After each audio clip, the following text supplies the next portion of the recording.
It began with the sound of rain against the palace windows, the kind that carries secrets through the halls of old stone and silence. King Charles thought he knew every inch of Clarence House, every creak, every portrait, every story embedded in its walls.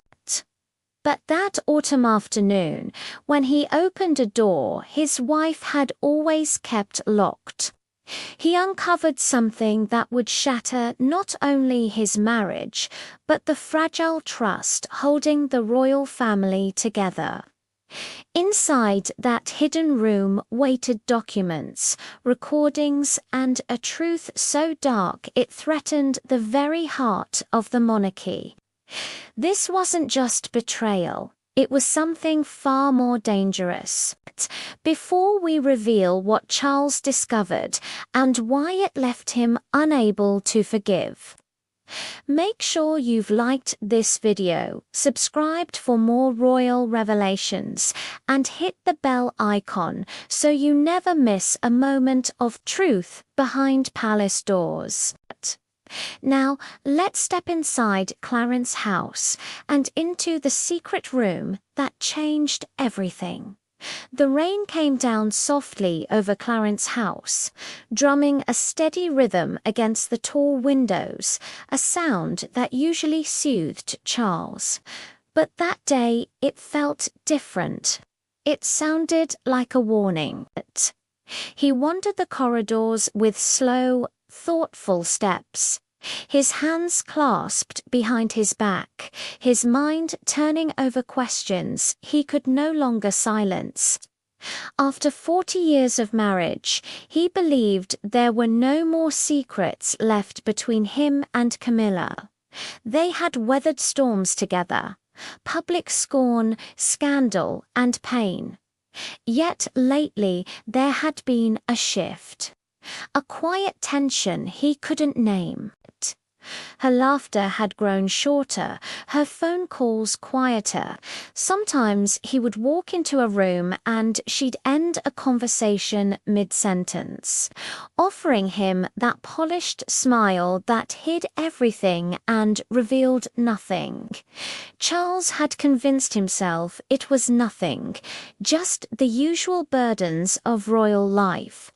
But that afternoon, something in the air changed. As he passed the old library, he noticed Camilla's private sitting room door was slightly ajar. That alone made him pause. She always kept that door locked, especially when she was away. She had left early that morning for what she called a charity meeting in Bath, her tone unusually brisk. Charles hesitated at the door. He wasn't a man given to suspicion, not anymore. But something tugged at him, like a whisper in the back of his mind. For years, he had respected her privacy, her need for personal space in a life watched by millions.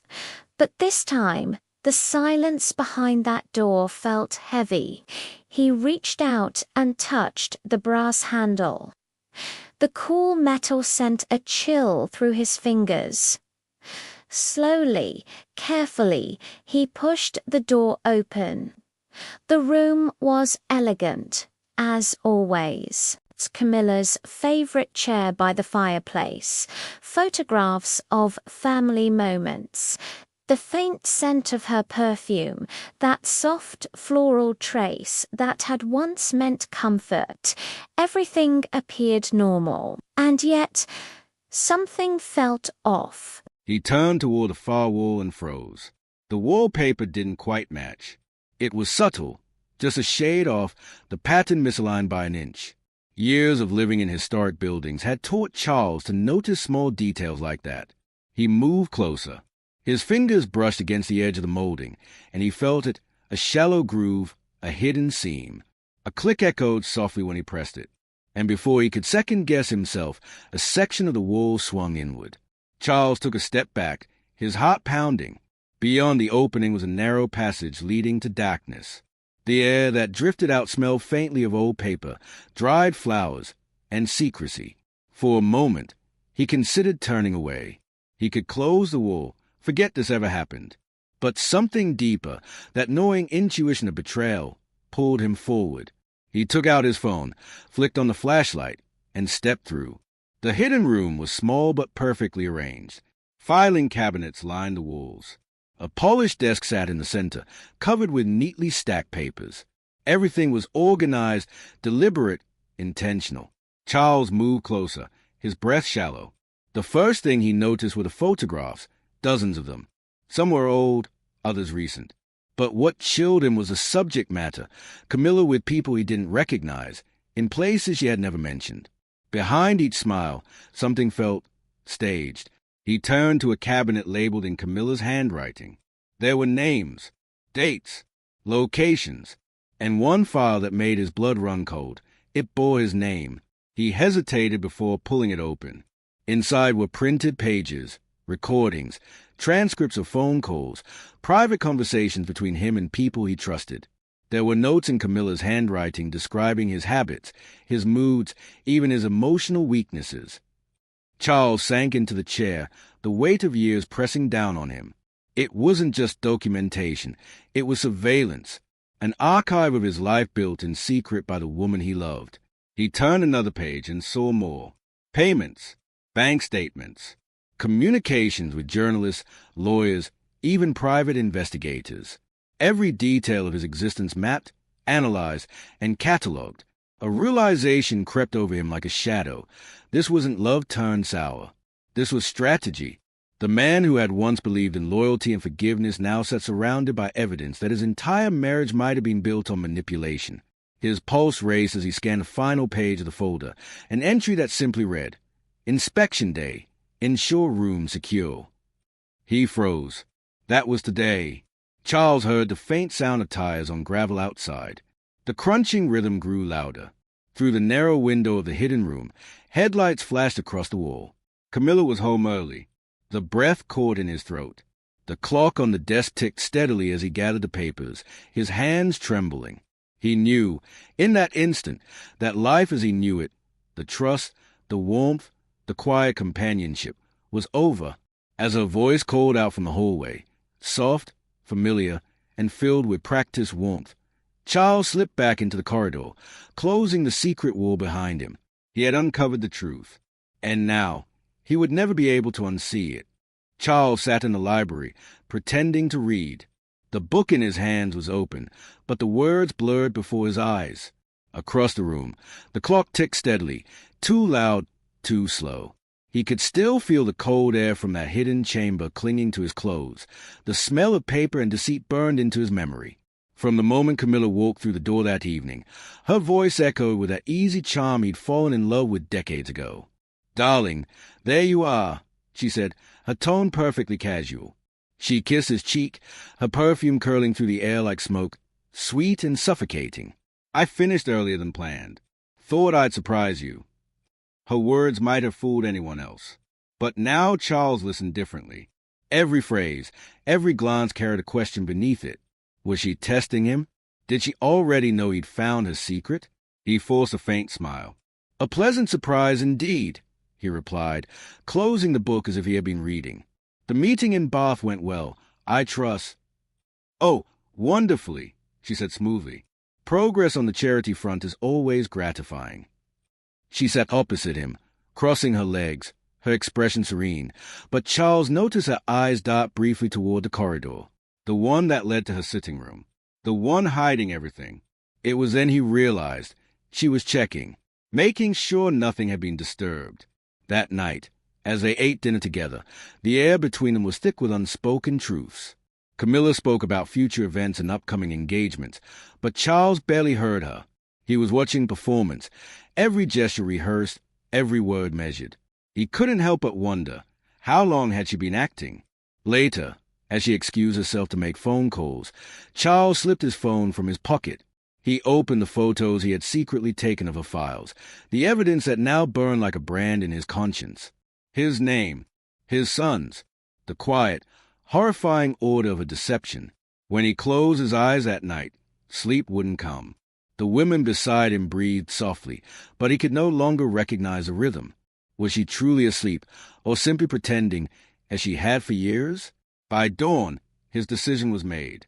He needed answers, not from Camilla, but from someone he could trust.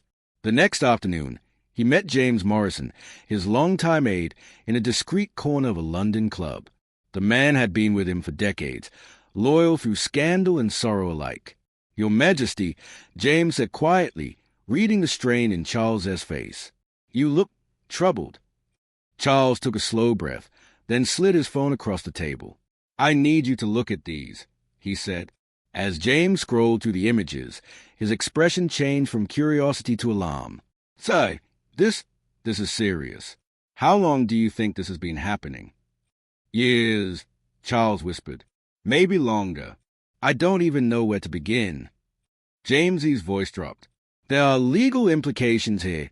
Espionage, blackmail, breach of state security. You can't handle this alone." Over the next few days, James quietly initiated an investigation. What he uncovered stunned even him. Camilla's hidden room was just the surface of something vast, an intricate network involving journalists, lawyers, and even palace staff. She had paid people off. Others she had blackmailed. Every part of Charles's world was threaded through with her quiet influence. When James brought the first report to him, Charles read in silence. Each page felt heavier than the last. Payments to informants, leaked details to the press, psychological profiles of everyone close to him, friends, advisors, even family, his sons. "She's been watching me for years," Charles murmured. "All of us." James nodded gravely.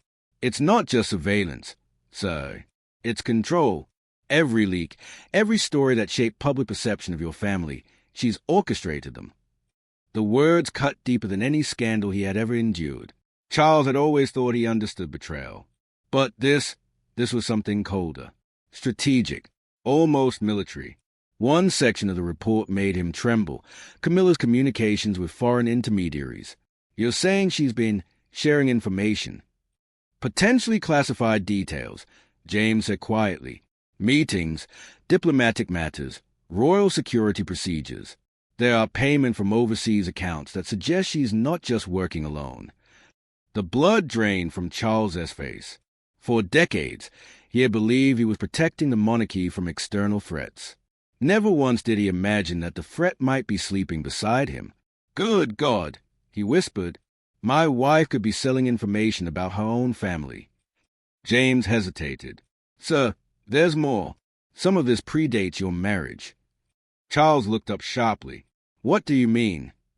"It seems she began building these connections long before she ever became part of the royal household. There are files dated back to the time of your first marriage." For a moment, Charles couldn't breathe. Diana's face flashed before him. Her pain, her confusion, her distrust. How many of those wounds had been carefully engineered? The rain outside turned into a steady downpour as Charles stared at the pages before him. His life, his marriage, his history, rewritten in cold ink and betrayal. He realized, with terrible clarity, that the woman he had once believed to be his refuge had been the architect of his ruin. But the worst was yet to come, because as James prepared to dig deeper into the network, new evidence surfaced. Proof that Camilla's reach extended even further than Charles dared imagine. And soon, her deception would place not only the royal family, but the nation itself in danger. The morning air was pale and gray as Charles watched Camilla load the final suitcase into the car. She was humming softly, that same tune she always hummed when she was planning something. He knew her too well. And yet, not at all. "Just the two of us," she said cheerfully, climbing into the driver's seat. "No staff. No interruptions. Doesn't that sound heavenly?" Charles forced a smile. "Perfectly." In his jacket pocket, a discreet MI5 device blinked silently. Every heartbeat of this weekend was being recorded, monitored. Or so he hoped. He didn't know if the signal would hold, not once they reached that isolated cottage in the Cotswolds. But he had to go. He needed the truth from her lips. The drive wound through quiet countryside, fields heavy with fog. Camilla chatted lightly about gardens and grandchildren. Her voice was warm, smooth, and utterly hollow. Charles barely answered. His mind was elsewhere, replaying the warnings from MI5. If she knows you know, you may not come back. When they reached the cottage, it was just as she described, cozy, secluded, and frighteningly perfect for disappearing. Camilla lit the fireplace, poured wine, and spoke of love. "We've endured so much together, haven't we?" she said, gazing at him through the flicker of the flames. "The world against us, and yet here we are." Charles's hands tightened around his glass. "Yes," he said quietly, "here we are." But his mind screamed, "Here we are, at the end of everything." Dinner passed in uneasy quiet. The food was exquisite, too exquisite. Charles remembered MI5's warnings again, the possibility of poison, sedation. He pretended to sip his wine, letting it touch his lips but not his throat. Then, as if the performance had run its course, Camilla's tone changed. The warmth drained from her voice. Her eyes sharpened. "Charles," she began softly, "have you ever wondered how much of our love was destiny and how much was design?" He looked up slowly. "Design?" She smiled faintly. "You were always such an easy man to understand. You needed love, and I needed access. A perfect match, wouldn't you say?" Her words hit him like a blow. "Why?" he managed. "Why go this foul?" "Because information is power," she replied simply. "And power is everything. The palace, the government, the world, they all run on secrets. And I've collected them all." Charles stared at her in stunned silence. The woman before him wasn't the wife he knew. She wasn't even the same person. Her voice had changed, colder, clipped. "You see, darling," she continued, "I've built something extraordinary. Contacts in media, foreign governments, private intelligence firms. 4 years, you've been my most valuable source." His heart pounded. "And what happens now?" Camilla stepped closer, her expression unreadable. "Now, I leave, quietly, comfortably, with the wealth and protection I've earned. And you," her eyes softened, almost with pity, "you'll rest." He understood then. The wine, the tenderness, the remote cottage. "You've poisoned me," he whispered. "Not poisoned," she corrected gently. "Merely ease your way out. It will be painless, I promise." Charles tried to stand, but his legs buckled. The room began to tilt. "You won't get away with this," he said, his voice slurring. Camilla tilted her head, smiling that old, practiced smile, the one the public adored. "Oh, Charles, I already have." But what she didn't know was that MI5's team had been listening long enough, just before the signal went dark. They had tracked her vehicle, the call she made from the cottage, every word of her confession. Outside, engines roared in the distance. Lights flickered through the trees. Camilla turned sharply. "What is that?" Charles managed a faint, broken smile. "The sound of consequences." Moments later, the cottage doors burst open. Shouts filled the air. "Armed officers! Stay where you are!" Camilla froze, her calm mouth shattering as armed agents surrounded her. She dropped the glass, its contents staining the floor like blood. Charles collapsed into the chair, weak but conscious, as medics rushed to him. Camilla was led away in silence, her eyes still burning, not with guilt, but fury. The woman who had once been his greatest love was now Britain's greatest scandal. OUTRO almost equals 200 words. As dawn broke over Clarence House days later, the rain returned, the same quiet rhythm that had started it all. Charles sat by the window, wrapped in a blanket, staring at the gardens beyond. The betrayal had gone beyond marriage, beyond the monarchy. It had touched the very heart of trust itself. The world would never know the full truth. Official statements would speak only of security concerns, confidential matters, and a health retreat abroad. But behind palace walls, everyone knew, Camilla's hidden empire had fallen, her network dismantled, her secrets locked away under layers of silence and state protection. And Charles, the man who once believed love could conquer scandal, now understood that even palaces have shadows. He whispered softly to himself, "After all these years, the only truth left is how deeply I wanted to believe."